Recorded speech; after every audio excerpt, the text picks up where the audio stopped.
Welcome to TaNaCh Talk. I am your host, William Hall, broadcasting live out of Kingsland, Texas, USA, with another episode of Torah Talk Weekly Parsha. This week's Parsha is a joint Parsha, Behar and Bechukosai, starting in Leviticus 25:1 with a special guest speaker today, thanks to our dear friend and arms, Rabbi Rafi Mullet, bringing to you for the first time on TaNaCh Talk, Yuri. Let me turn this thing down. Rabbi Yuri, and tell me your last name again. Sorry, new for me too. Jaskiel. Uri Jaskiel. Very nice. It is a pleasure having you on board. And I never wish for Rabbi Mullet to be gone because he's really awesome. But when he is, it's nice to know he has a few extra hands on deck that didn't mind picking up the helping us carry this thing along, so to speak. So very good. So right off the bat, tell us a little bit about yourself. How did you and how did you and Rabbi Mullet know each other?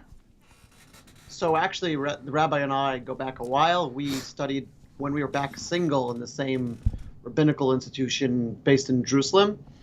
And then we actually went to a rabbinical college post our marriage and received our rabbinical ordination at the same institution. And so we've remained quite connected since then. That's awesome. That's awesome. I'm glad to have you. Glad to have you on board. And for all you people out there, the email that we have on screen is his work email, which is perfectly fine. And if you guys have any questions, or you like what he's doing, or you have any questions about something he taught today, you can feel free to reach out to him. Uri.Jaskiel. Is it Uri? I guess you could say Uri. Yeah, it's Uri. Uri.Jaskiel at eosworldwide.com. I'll have this back up on screen in a little while as well. So with that said, I'll go ahead and pass this along to you and let you tell us what you got for this week's Torah Parsha. Okay, thank you very much. I appreciate that kind and warm introduction. I'm happy to be here, streaming live from Clifton, New Jersey. Nice. And I'd like to sort of set the tone for tonight. I'm going to go through a brief overview of the common themes throughout these double portion of Bahar and Bechukotai that are found in the book of Leviticus, and they contain a range of commandments and teachings. And so once I go through that overview of the main themes, I'll dial in and right-click on some of those and share a couple personal stories and how throughout my life I learned the depth and appreciation of the specific themes in this Torah portion. And so Bahar starts off, the main three themes in Bahar are Shmita, the sabbatical year, and that commandment that the land of Israel must lie fallow every seventh year. This is a year of rest for the land, mirroring the Sabbath day of rest in the 7-day week. The second theme in the Torah is the Jubilee year, and that follows 7 Shmita cycles. 7 times 7 is 49. The 50th year is the Jubilee year, and during that Jubilee year, all the land, there's a couple of fundamental rules that apply to that year. All the land that was sold in the past 49 years returns to its original owners, and Hebrew slaves are freed. This is a radical societal reset, ensuring that wealth does not become too concentrated and that people have the opportunity to start fresh. The third theme are just a web of social justice related ideas. The portion provides laws concerning the treatment of slaves, the poor, the prohibition of charging interest on loans, and this really is the emphasizes the responsibility to support those in need and to act ethically in business. Bechukotai shifts gears a little bit and talks a little bit more about the implications, the ramifications of our actions, and starts with, and actually this part of the Torah portion is actually read in a lower voice. So we read in Bechukotai, and I'm referring to in synagogue. We read out the blessings out loud, but the curses more in a muted tone. And so the Parsha very clearly articulates that if the Jews are following God's commandments, they will receive blessing, such as peace in the land and abundant crops. And if they do not, they will be punished with, disease, famine, and exile. This portion emphasizes the direct consequences of our moral choices and actions. And then, the Parsha then talks about the theme of the power of our words. This outlines the rules of, our, committing, our promising, either our own erkia lie, which means at my worth. If a person promises their worth and consecrates that to God, they have to then evaluate sort of their donation to the tabernacle, to the Beit HaMikdash, towards the building of the Beis HaMikdash, and whether you're dedicating yourself, the people, your animals, your fields, and giving some values. But this theme stresses the importance of fulfilling our commitments and our promises. And the running theme throughout this is the concept of divine providence. And I'll dial in more into that afterward. But I want to go back to what I just started with, the sabbatical year of Shmita. The Torah portion in Parshas Bahar, in Perek, in the section of 25:1, starts off, Vayidaber Hashem el Moshe Bahar Sinai Lemar. We see this language very often within the Torah, which is that when Hashem speaks to Moshe, saying. But here, you'll notice that there's those extra two words, Bahar Sinai, emphasizing that this mitzvah, this commandment of keeping the Shemitah, was mentioned on Har Sinai. So Rashi dives in and asks the obvious question. We, as Jews and believers in God, we believe that the whole entirety of the Torah was given, of the written law was given at Mount Sinai. So why the emphasis here on Shemitah? And so the language that Rashi uses is Ma'inyan Shmita Eitzel Har Sinai. I'm just looking at it. Ma'inyan Shmita Eitzel Har Sinai, which means what is the juxtaposition of this emphasis on Har Sinai, on the Mount Sinai? Halei kol ha-mitzvos ne'emar b'Sinai. Weren't all of the mitzvot, all of the commandments given on Mount Sinai? So he explains that the same way Shmita was given with all of the detail and nuance all on Mount Sinai, so too all of the detail of every single other commandment was given on Sinai. And so the commentaries really dive in on this and try to understand this. And so I want to take you sort of like rewind, you as an audience, to my mindset as a young teenager. I remember when I saw this Torah portion when I was learning global history. And I was introduced to the concept of 3-crop rotation, that in Mesopotamia, the farmers would essentially divide their farmland into 3 different sort of tracts, and they would only farm 2 and leave 1 fallow, and farm 2 and then leave 1 fallow. And then the following year, they would swap it, rotate it, and farm 2 and leave a different one, a fallow.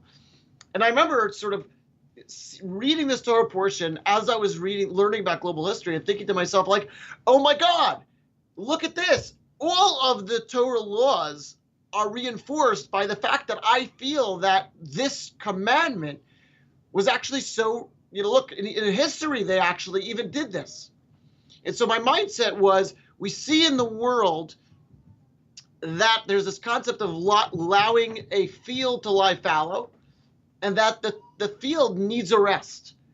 And so look at that. The Torah portion actually jives quite well with the scientific research. And so that was my gut feeling as a teenager. And so fast forward, when I was studying this more at depth, and this is what I wanted to really share with you, is that Rav Shamshin Raphael Hirsch really dives in and says that if you start analyzing this Torah portion, you'll realize that it was actually really what God was doing was actually to address the opposite of having that mindset.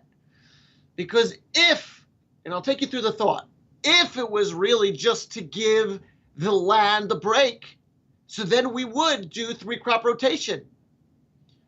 But that's not the way God designed it in this commandment. God designed it in this commandment precisely to say work 6 years and then take a break for a year. So what's a farmer supposed to do for that whole 7th year? For that 7th year, he does not have crops. So if it was just about giving the land a break, so then we would just stick with the 3-crop rotation. That's the question that he asks. And I remember reading this and thinking to myself, like, oh my God, how did I get so confused with this idea and draw this connection? On the contrary, it's teaching us the opposite.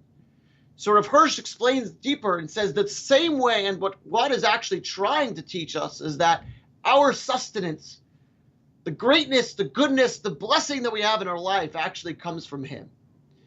And it only comes from Him. And so the same way every single Sabbath, we work for 6 days and take a break on the Sabbath, it's to remind us of the time when God created the world in 6 days and took a break on the 7th day.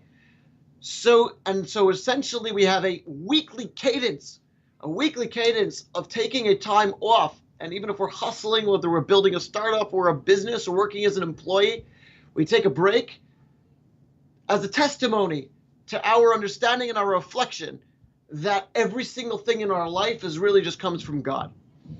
And it's that vulnerability that the farmers are actually tapping into.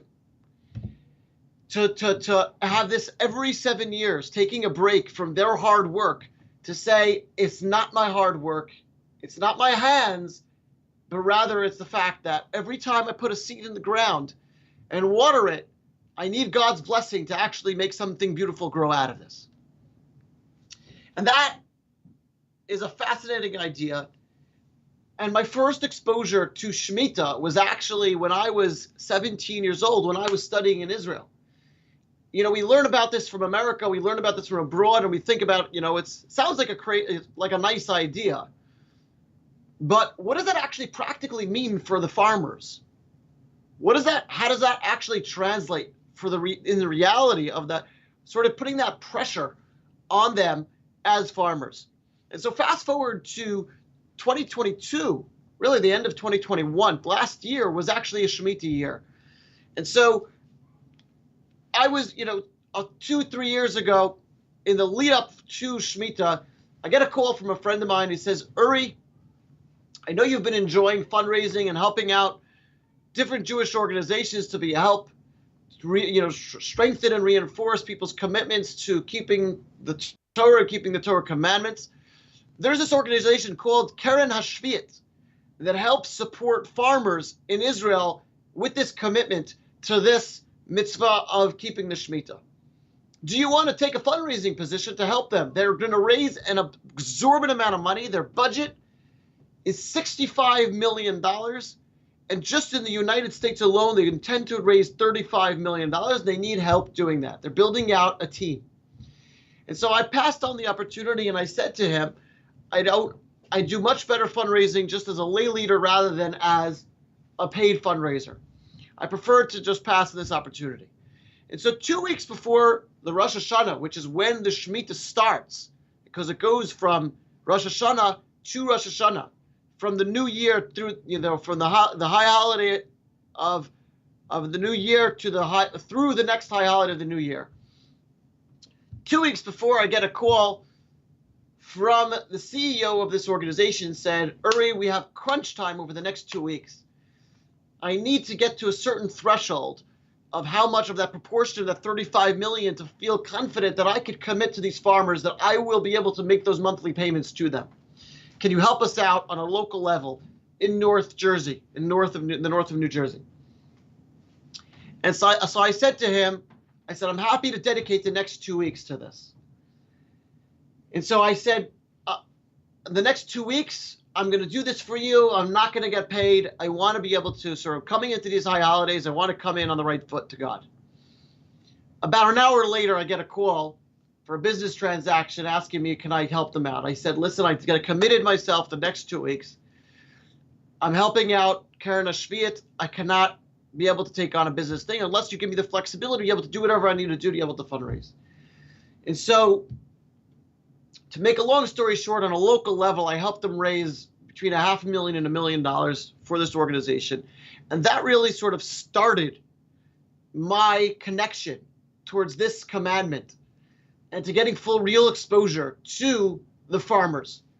And so 4 months later, 4 or 5 months later, I get a call. It's in the middle of Shmita. I get a call from him. I said, there's a farmer. What they did was they started bringing, because all these farmers are not working during this year, they actually bring those farmers out, and it's fascinating. They bring the farmers out to share their stories with those that are supporting this organization. And so a farmer came out to my area, and they asked me if I could take him to the local schools, the local Jewish schools, to be able to share a little bit of his story. And so he was a Hebrew-speaking farmer, and so we decided to do it more of a conversation rather than him trying to do a presentation with the language barrier. Decided to do more of a conversation. And essentially, I learned from really talking to him. We hosted him in our home, and learned from talking to him, he shared with me sort of the 3 stages in which he got a commitment towards keeping this commandment. He said that his family has been farmers for 120 years. They were early, sort of came back from Europe to Israel in the late 1800s. And his family has been living in Israel ignorant to a strong degree of this, how important this commandment is for the Jewish people and their connection to the land. And so he was working, this is 3 cycles ago, 21 years ago, he was working on the land, but he was unfortunately not able to have children. And so he came to this grand rabbi, and he said to the grand rabbi, this was on the holiday of Sukkot, which is 15 days past the beginning of the Shmita cycle. And so he came to his rabbi and he said, Rabbi, please give me a blessing that I can have a child. And so his rabbi said to him, tell me, are you shomer Shmita? Are you someone that keeps Shmita? And he said, in his humility, he said, I don't actually know what that is. And obviously I'm not. So the rabbi said, if you promise me that you will start today to keep Shmita, I bless you that you will have a child. He told me that 10 months later, his wife gave birth to a baby boy. And that was the beginning of his commitment. But he didn't have the courage to actually allow all of the dunims of land, the acres of land in his farm to actually lay fallow.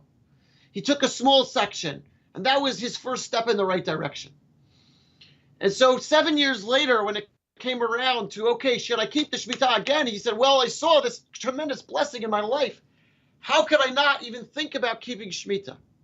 But he was a partner with his brother. And so he said to his brother, he said, listen, I understand we're 50-50 partners. We're going into the 6th year. God says that if you commit to keeping Shmita in the 6th year, you're going to see a tremendous amount of blessing that's going to carry you through the next 2 years. And so he says to his brother, listen, I would like to let's split it up. 50% of the land could go to you, 50% of the land could go to me. And so his brother said, let's do it. Let's make a deal. You could keep the Shmita and I won't. And so he said they planted the potatoes. That cycle, they planted potatoes. And as they drove, a few months later, they were harvesting the potatoes. And as they pulled out every single potato, this is what he said, like a knife on my side of the field, I pulled out a potato plant. There was tons of potatoes. On one plant, there was 20, 30 potatoes. And my brother pulled out on his side, and there was a handful. And so we took our combine harvest tractors, and I drove down on my fields, and he drove down on his fields, and he said my harvester was filled compared to his.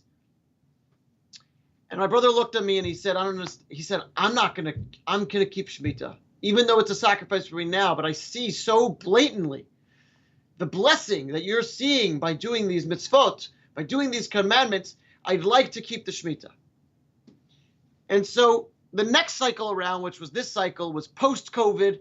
During COVID, it was really hard. Farmers, there was a tremendous amount of disruption in the supply chains. And they lost a lot of their revenue, and so Shmita followed right after that. And there was a lot of pressure on these farmers. And so he gave me a little bit of a window. He gave me a little bit of a window into what type of pressure that looks like. So I just want to highlight what that stress looks like, right? I don't know in this audience how many of you are business owners or employees, but imagine you're a farmer. As a farmer, you plug into a wider ecosystem, right? You have your tractors that you wouldn't necessarily afford to purchase day one. You finance them. And maybe you as a farmer, you don't even own the real estate, you lease the properties. And you have your employees. You have all your employees that are helping you, pick up the fields, clean up, sort of plant the produce, harvest the produce. And then you also have your suppliers, your wholesalers that actually you're the one that's supplying them with all their product. And so he said to me, I just want to paint a picture to you about what this looks like, what this commandment looks like, what it feels like. He's like, you got to still pay your rent. You got to still pay the leases on your tractors. You got to, sort of do circles on your properties to make sure all the supply, the water lines don't get stolen. So you got to, walk around your fields every week or every day, drive around. And more fundamentally, you lose all your employees because there are foreigners, there are employees that take up jobs in other industries or with other farmers that are not following the Shmita. And most fundamentally, all of the wholesalers, they have responsibilities to their grocers to provide them with produce. So they have to find other farmers or other streams of being able to source the product. So every 7 years, I'm resetting my business. That's how hard it is. And so as I listened to him, I thought to myself how foolish I was as a youngster thinking, wow, look how God's ways are so beautiful. How beautiful they are. The land needs to lie fallow. Because that was just such a small aspect. And even that was not true. Because if that was what it was designed to do, then we would just do 3-crop rotation. And so listening to this farmer's story and experiencing and raising money for this organization gave me a window into really the beauty and the depth of the commitment and the faith. And there was a rallying cry. I asked the farmer, said to him, tell me, what is it like to come around and meet Jews, meet people all across the world and share with them the connection? He said, Uri, I am a messenger of the entire world of keeping this commandment. He said, you in New Jersey can't do this. Every single person in the world can't do this. And he felt this mission, this tremendous sense of opportunity and really a yoke and an opportunity and responsibility to be able to be the one that's channeling that blessing. And he said to me, Uri, is like, I think if you would reflect on the blessing that you've seen in your life through being involved in helping support these farmers, you would realize that we opened up tremendous amount of blessing for the world. And if you want to connect offline, and I'm happy to share some of the stories in my own personal life about where exactly I saw that blessing. It's off the charts. But really, I think why I'm sharing this with you is because, to me, this mitzvah of Shmita, this commandment of Shmita, ties back to the commandment of the Sabbath, which really is, what does it mean to be someone that lives a life with God in your life? How big are your dreams when you have God in your life? How big are your dreams and the impact of what what you're able to make in the world when you don't just look at your own hands and say, what am I capable of? But rather, what am I capable of when I have God that's giving me vision, when I have God that's standing behind me? And that really sort of shapes a little bit even the later points of the Parsha of Jubilee, when we talk about land returning to its original owners, the radical societal reset, which is, what does God actually want? Dinim. What does God want? The court system. What does God want in terms of sort of a practical business environment which allows people to thrive and flourish in? And that it's a radically different world than one in which we don't believe in God. And so I want every one of you to think about and reflect on, what would your future look like? What would your practical, and then reverse engineer that to what does practically your life look like differently when you're not just thinking about A plus B equals C, but rather A plus B plus God equals D. And that really brings me to the second theme that I wanted to communicate to you, as wherever you're listening from, which is in the Torah portion of Bechukotai. It begins with the concept of in Bechukotai telechu ve'et mitzvotai tishmoru ve'asisa moisai. Oh, Tom. If you go into my chukim, and there's two different, when we think of just there's one global concept of good deeds, mitzvot, but really there's sub-themes of chukim umishpatim, and there's mitzvot. So there's things that a chayk is something that we don't understand, we don't naturally have, as a human being, have an appreciation for. And a commandment, mitzvotai, commandments are things that have, mishpatim mitzvot are things that have more symbolism. All the different commandments that are tied to more symbols throughout the calendar year, the holidays, etc. And mishpatim are things that are more just rational, related to constructing a society. And so this Torah portion talks about how if in totality, we are committed and are living lives based on incorporating God and his actual practical, relevant lifestyle in our world, we will see a tremendous amount of blessing. And in the inverse of that, we will see a tremendous amount of curse. And I think we're experiencing this now. The Jews are in exile. We don't have the temple in Jerusalem. We're not living in our most ideal form. And society is not living in its most ideal form. And so this Torah portion emphasizes the direct consequences of moral choices and actions. I emphasize that because I think it's critical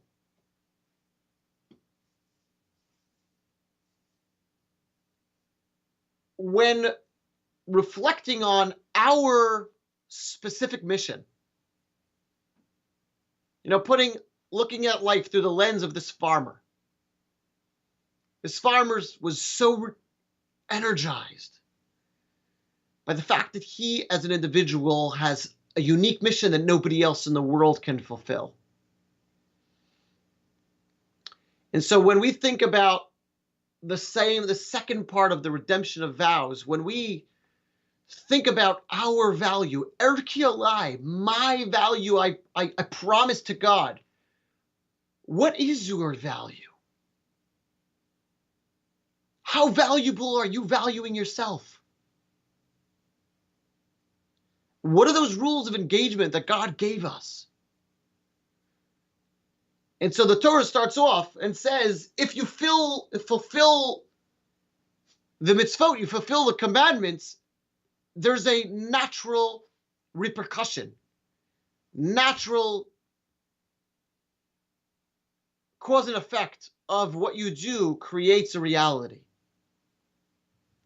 And so when I think about this often as a father, I don't know if you can see, but behind me, I am blessed, thank God, with 3 little boys and a little girl. And every time I tell my kids that if you do X, I will reward you with Y. And then the compassion inside me comes out and says, you know what? He tried so hard. I want to give him Y anyway. And then I give it to him. And I do it again and again like this. Essentially, is that compassion? And so it's well known that when God created the world, he wanted to create the world with din. He wanted to create the world with precision, with raw cause and effect. Why? Because the greatest gift that God can give humanity is understanding that my actions matter. And that's how he created the world, with that blueprint. My actions matter. And he saw the human frailty. He saw that human beings were failing. They were struggling. And so he threw an extra dose of compassion that we can come back to him. We can do tshuva. We could repent. And he gives us a loving embrace and brings us back. But at the core is there's a Father in heaven that when he says, if you do X, I'll give you a lollipop, and we don't do it, he does not give us the lollipop. Because he wants us to understand that our actions matter. Our words matter. And that's the running theme of this, that God's providence is conditioned on people's behaviors. God's blessings are not automatic. They are contingent on people's moral and ethical actions. And this emphasizes our personal and communal responsibility. So I want to invite you to think about this.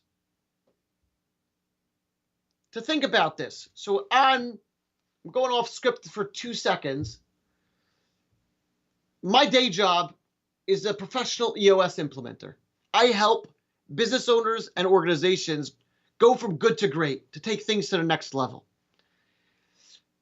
Why am I bringing that up now? Because we do full day workshops in which we work on the business so that people could go back into the business and execute like heck, and then step up for air and work on the business and go back in.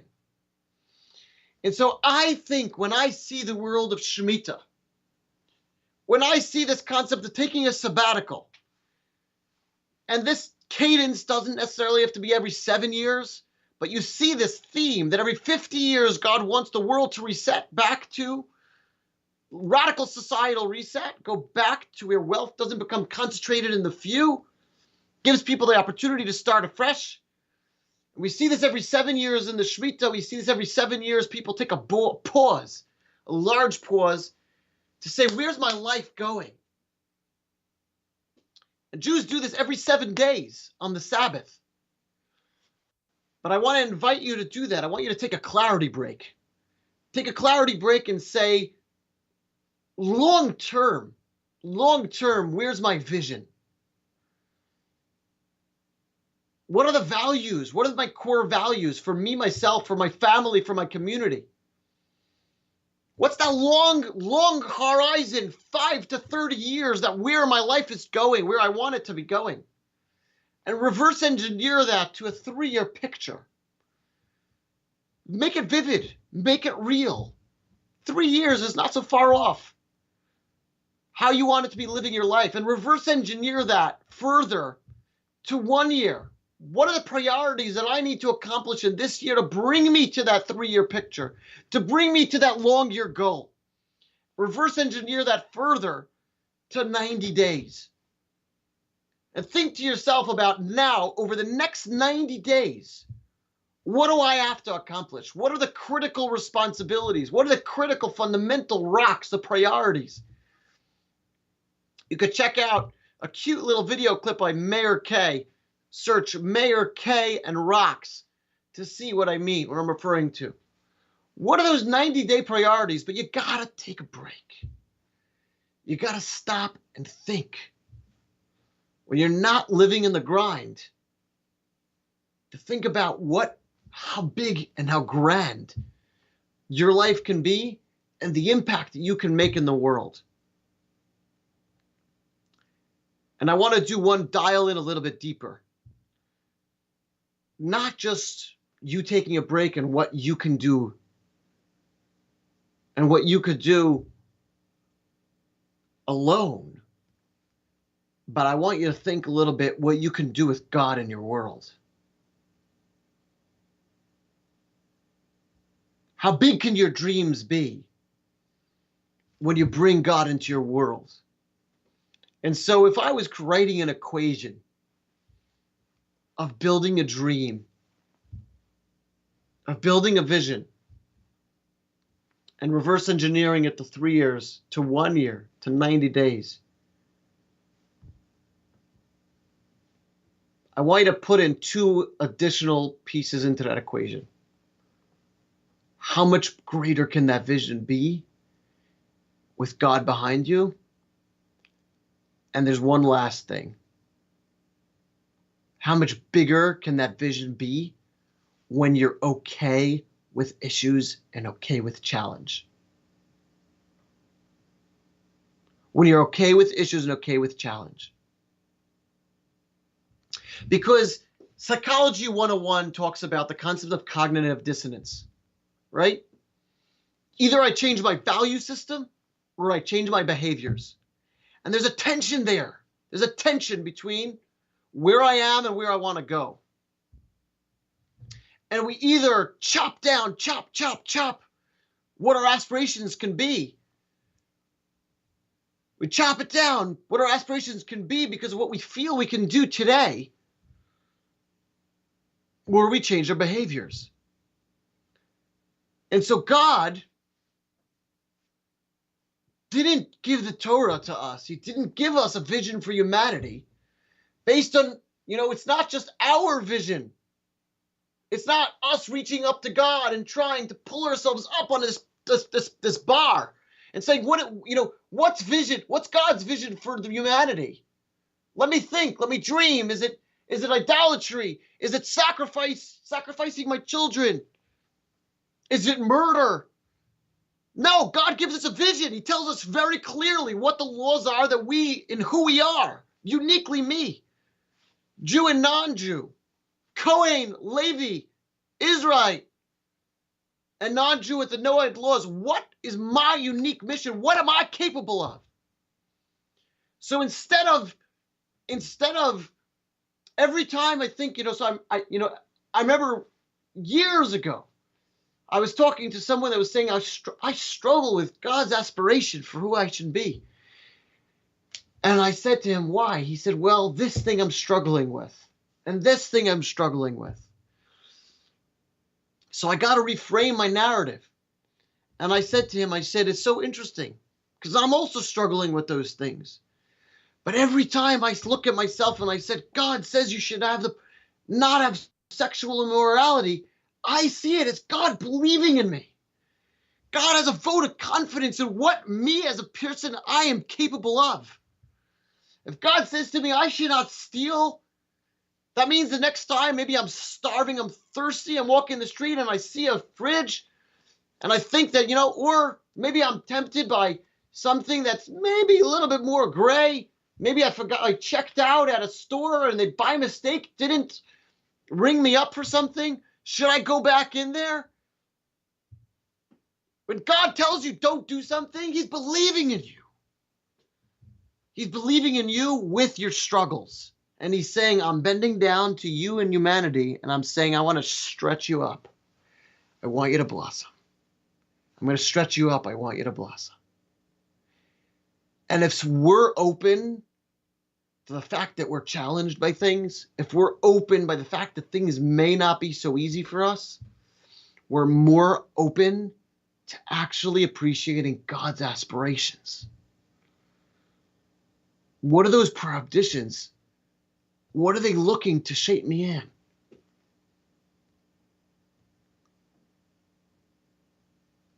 Imagine what society can look like if each and every one of us, instead of thinking about the past, instead of thinking about where they are,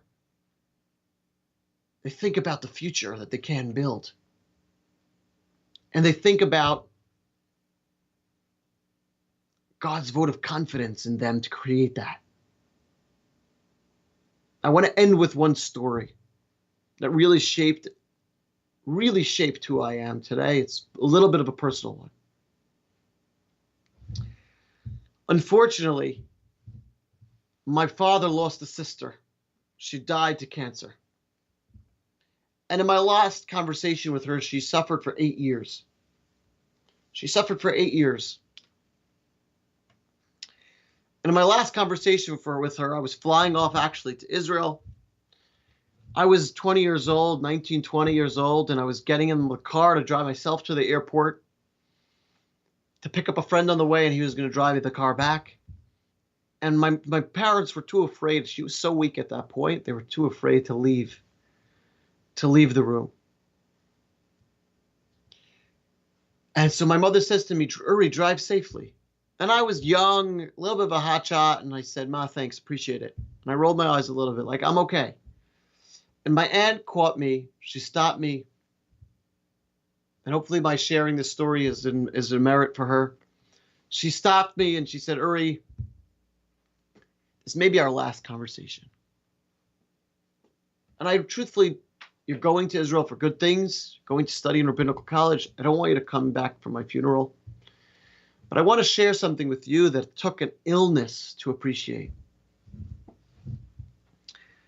She said, I'm sick. I'm sick. But it took illness for me to appreciate how much of a gift life is. She said, when God tells us that we should watch out, you should look out after your health. People think it's a checklist. It's a checklist. I shouldn't smoke. I shouldn't drink too much. I shouldn't drive recklessly. That's not what it is.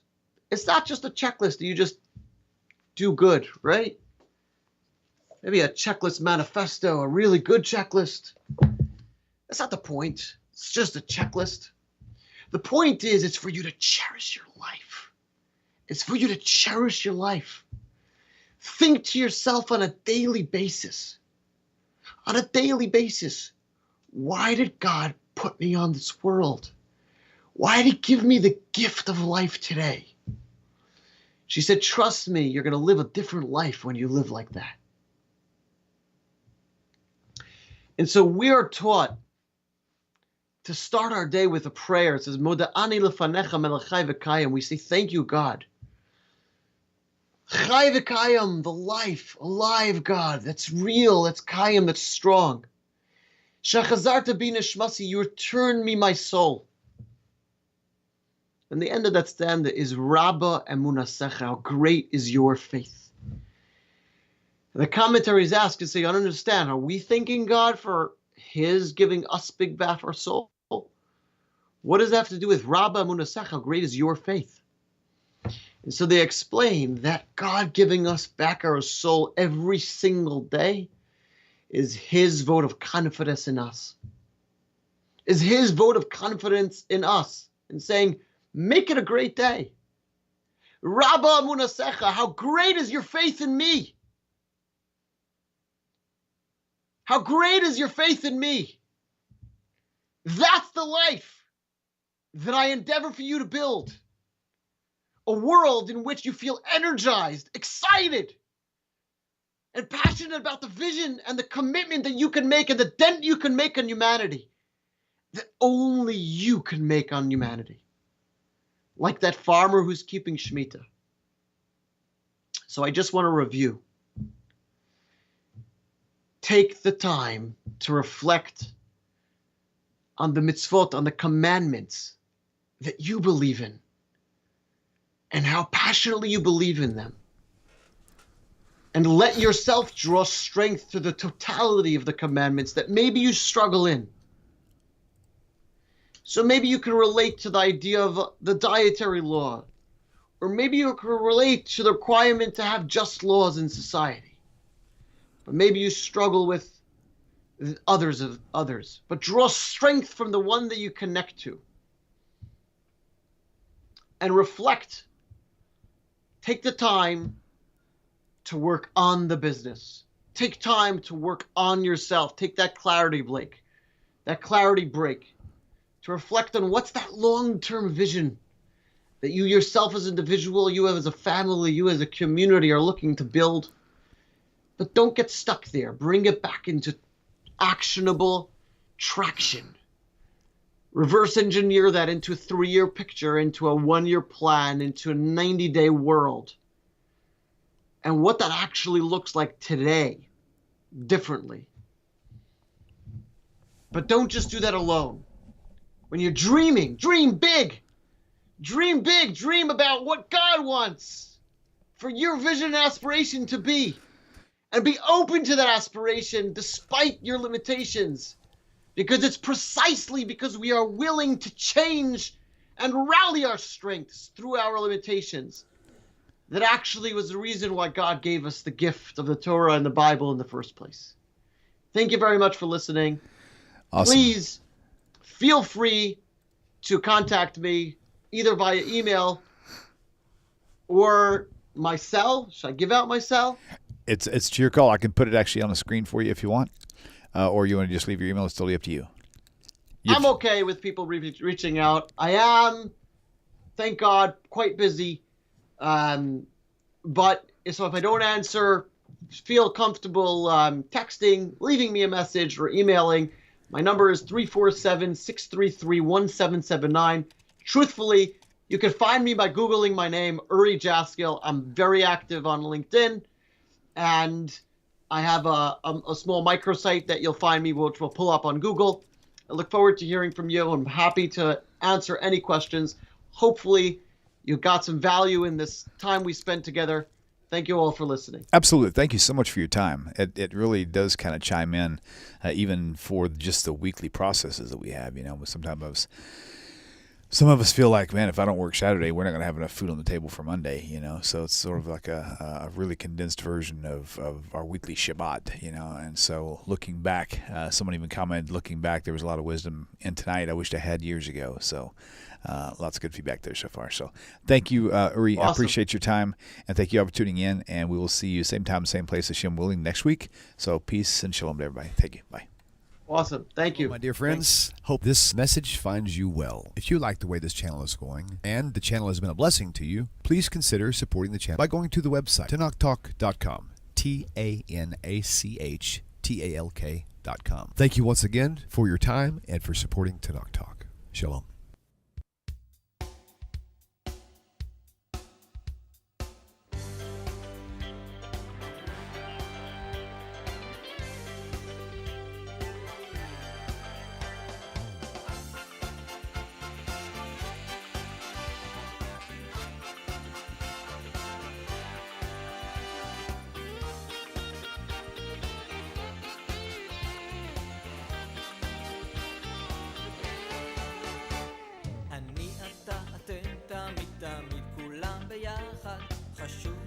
חשוב והכרחי להיות ביחד.